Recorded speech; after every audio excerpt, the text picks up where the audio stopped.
Hello, good morning everyone. So today's my talk is on multicolor imaging. It's it's a new perspective to the imaging and documentation.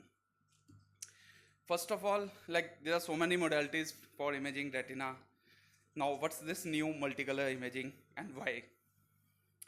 Multicolor imaging is a novel, non-invasive imaging modality that combines three reflectance images of retina to produce a composite pseudo-color image.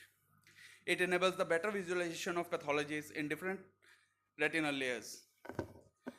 So how is it different from a normal fundus camera?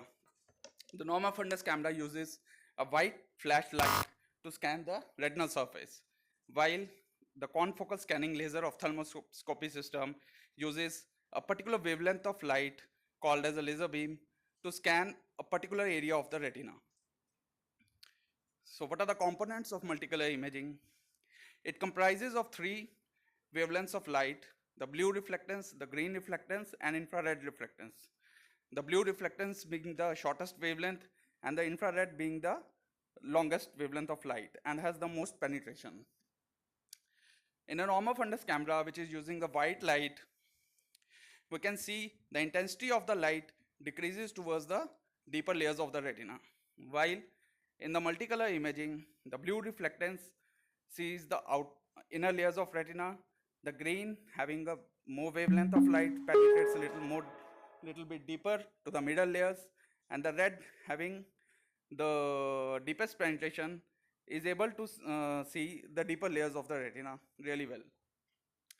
This is how a normal fundus image looks in the different reflectance images.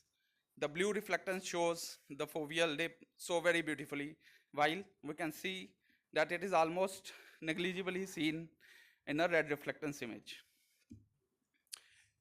So what are the advantages of a multicolor image?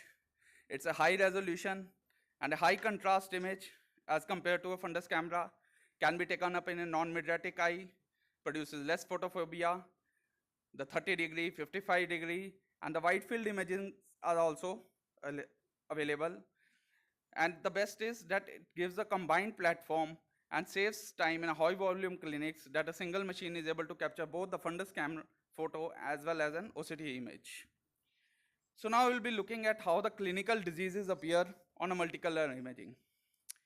So comparing the fundus photos, first of all, going towards the diabetic retinopathy, the most common disease in today's scenario, we can see that the microaneurysms are so well clearly defined as dark red spots on a multicolor imaging. Being found in the middle layers, they are best seen on a green reflectance image. The hard exudates are so well clearly defined on a multicolor image as greenish yellow spots. And again, being in the middle layers, they are well delineated on a green reflectance image. The cotton wool spots appear as greenish white appearance on a multicolor image. Again, they are best seen on a green reflectance image. The hemorrhages, interestingly, can be differentiated as pre-retinal, intraretinal, depending upon the wavelength in which they are seen. If they are seen more in the subretinal area, they will be highly delineated in the red wavelength. If in the middle layers, then it will be seen in the green reflectance image. We can see that the sclerosed vessels are so well clearly demarcated in the multicolor image as compared to the normal fundus photograph. Coming to the proliferative diabetic retinopathy, we can detect even subtle NVDs or NVEs which may be missed on a normal fundus photo, and maybe we may also be covering some of the patients in whom the fundus fluorescing angiography is able to detect the NVEs. And also we can see that in a multicolor image, the vascular as well as the fibrous components can be seen separately. The extent of the epiretinal membrane is so very well demarcated on a multicolor image, which may be useful in planning the surgery, like from where up to what extent the ERM needs to be peeled off. The macular edema gives a greenish hue, while the cysts appear as orange on the multicolor image. Here we can see on FFA, the extent of the leakage corresponds to the greenish hue of the retina on a multicolor image. Coming to the vein occlusions, we can see that again, the retinal edema is highlighted as greenish hue, and the cystic appearance of the macula is highlighted as orangish in this case of BRVO.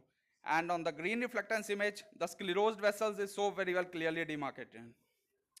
Now with the anti-VEGF injection, we can see there is the greenish hue decreases as the treatment progresses, and as well as the cystic space is reduced, and this orangish hue is also resolving with the treatment with anti-VEGF injections.